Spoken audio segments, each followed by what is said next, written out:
వీడి జీవితం ఏంటి అనుకున్నట్టు ఎంత సాఫీగా సాగిపోతుంది? ఏదో ఒక ప్రాబ్లం వేయాలి వీడికి.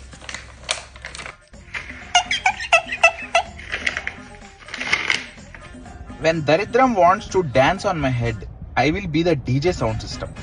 అట్లుంటది మనతోని. పొద్దున్నే లెగిచి ఎవడి మొక్కను చూశానో తెలియదు కానీ ఆఫీస్కి వస్తుంటే దారిలో స్కూల్ జోన్ లో స్పీడింగ్ టికెట్ వేశారు. భయ్యో భయ్యా, ఏమైందో తెలియదు భయ్యో భయ్యా.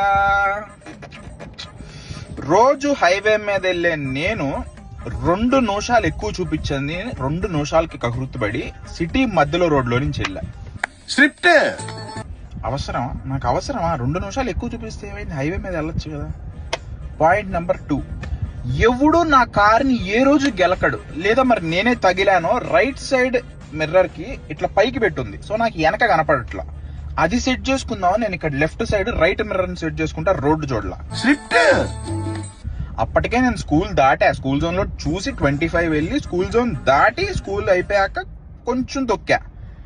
పోలీస్ గారు వచ్చారు, ఆపారు, టికెట్ వేశారు. నేనేం చెప్పినా వినలేదు. అండ్ అక్కడ రాసుంది బోర్డు మీద స్కూల్ జోన్ ఎండ్ 35 అని.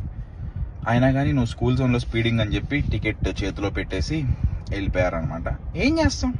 అట్లాంటిది దరిద్రం, మన దరిద్రం అట్లాంటిది అనమాట. It's okay. మంచి జరిగినప్పుడు దేవుడిని ఎందుకు అని అడగకుండా చెడు జరిగినప్పుడు ఎందుకు అని అడిగితే ముడ్డి పగిలేలాగా భావిస్తాడు. సో అదే వాళ్ళ పనికి వాళ్ళని ముచ్చట్లు అంతే.